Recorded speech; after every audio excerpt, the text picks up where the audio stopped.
What's going on, Broncos land? Hope you guys are having a great day. We got some more free agency news to walk through. We're going to talk about the $30 million or so that was opened up in the Ben Powers and Zach Allen restructure, something that we were expecting. Cortland Sutton, is he going to stay? Is he going to stay now? We made a couple other re-signings with some details coming out about that. How does this affect the cap? Where do we go now? I'm going to break it all down for you guys. Please be sure to hit that like. Let me know who's watching in the comments.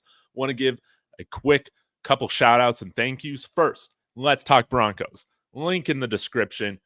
Go check them out. They just launched a new site as well, letstalkbroncos.com.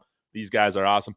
I didn't intend to mimic your name, guys. I'm really sorry about that. David Talks Broncos, Let's Talk Broncos. It's the David Talks Buffs thing. But then I decided to start this Broncos channel. But anyways, hope you guys forgive me. Go check them out, as well as MHRT. They're another YouTube channel that I subscribe to here. Great stuff on both ends from those guys. But hey, let's go ahead and get into it. Friend of the show, I'm assuming, or at least a friend on Twitter, Mike Kliss, tweeting this out today. Okay, guys, 28.5 million or 28.5 million of salaries between Ben Powers and Zach Allen has been converted. They added 2 void years for Powers and 3 for Allen. So lowers the cap significantly. So when you add those void years, you can say if you're going to move on from them or cut them later on, you can take that guaranteed money or that signing bonus money and still kind of spread out the cap hit for a few years longer, even if they're not on the roster. I believe that's kind of how this stuff works.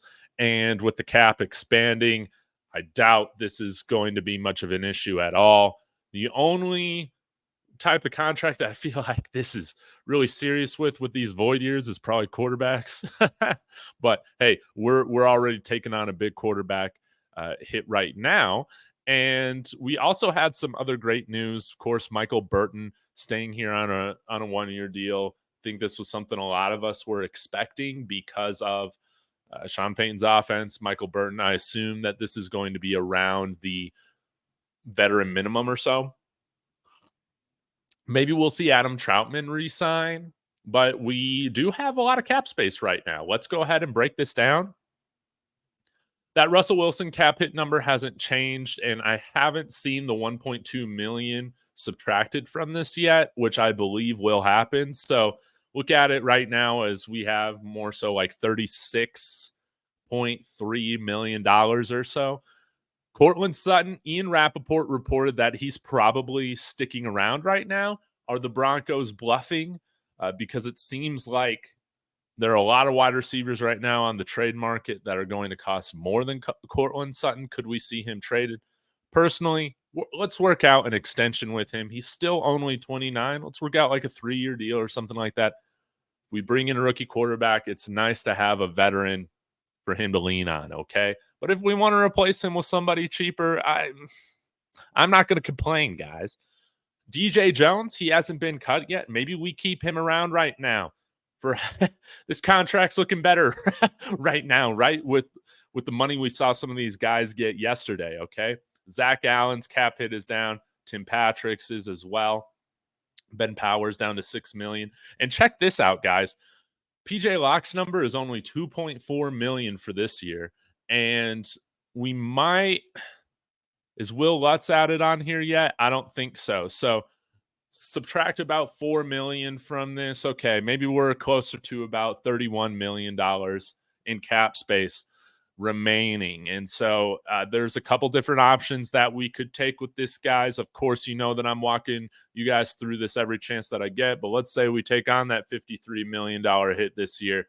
We're working with about $17 million. This includes, I believe this number includes money set aside for our draft picks, okay? So this is like working capital we actually have to work with, and it's going to be interesting to see what happens. This is another video that I'm going to record right after this, but what are we doing now that Sam Darnold is kind of out of the equation? Mike Kliss is saying we didn't even offer him. So do we keep Jared Stidham right now at $7 million? Seems like a bargain right now. The only thing that I would consider right now, and I'll get into it more in detail, is bringing in a guy such as Sam Howell that is like $1 million a year, okay? Because we would say 5 releasing Jared Stidham, but I think right now he's moving his way up right now. And Mark, I'm gonna get to your comment because you left me like a 2-page comment, 2-page blog post that gets its own video. Thank you so much for checking this out. Brandon Jones, $3.3 million cap hit on here, so things are looking interesting. We do got some money to spend, even if we want to take the bulk of that cap hit right now. And let's take a look at what's going on right now. There are some guys available that I feel like it would be really cool if we were able to sign. First off, I got to say, if Aaron Jones is going to get $7 million, Derrick Henry definitely has to get more money. That's how I feel about it. Wil Lutz, again, 2-year deal, $8.4 million, I believe. Little pricey for a kicker, but he was pretty good for us, again, outside of that first game. Now, there are some guys that I would love for us to target here in wave 2. One, not being Randy Gregory. Oh, man, my jokes crack me up, okay? There was one right here, linebacker, Devin White, inside linebacker. I'm not really sure how much he's going to command, but you have to think the longer this goes on in free agency, the cheaper his contract is going to be. I would love to get an inside linebacker like Devin White here, especially with moving Drew Sanders to the edge. Wouldn't that be wonderful? We're talking about a bargain basement tight end, CJ Ozuma. Sometimes I mispronounce his name. Thought he had a really good year for the Jets last year. Look at him, or like Gerald Everett. I don't think Gerald Everett signed yet, so that'd be pretty cool. And then on the defensive end, we need more edge rushers. Chase Young, he's still only 24. I don't think San Francisco is going to be able to keep him. That would be awesome if we'd be able to bring in a guy like that. And a lot of the interior guys are a little bit older, so I'm not really sure how we handle this in terms of filling out the interior of our defense. I mean, maybe we do go after a guy like Austin Johnson. I mean, I'm not too familiar to speak on like whether he would be a nice little bargain signing or not. Respect my cause. I believe that's your handle. You brought up the idea of Isaiah Simmons coming here. That would be great. I still believe in Isaiah Simmons. Now, the issue is that you might be able to blame Vance Joseph for the reason he's kind of a bust right now. But I would still like to take a chance on him, okay?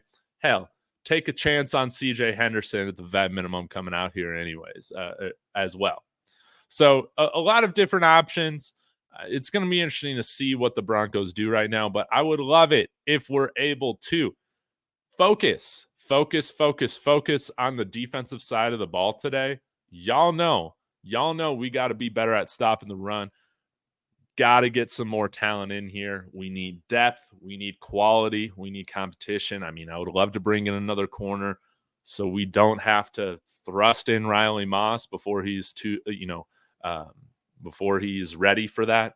I mean, we don't really know. I will say, guys, probably later this week, I'll have a film review coming out of Alex Forsyth. Was taking a look at all of his snaps during preseason this past year. Granted, he's going against second and third teamers, but did very well.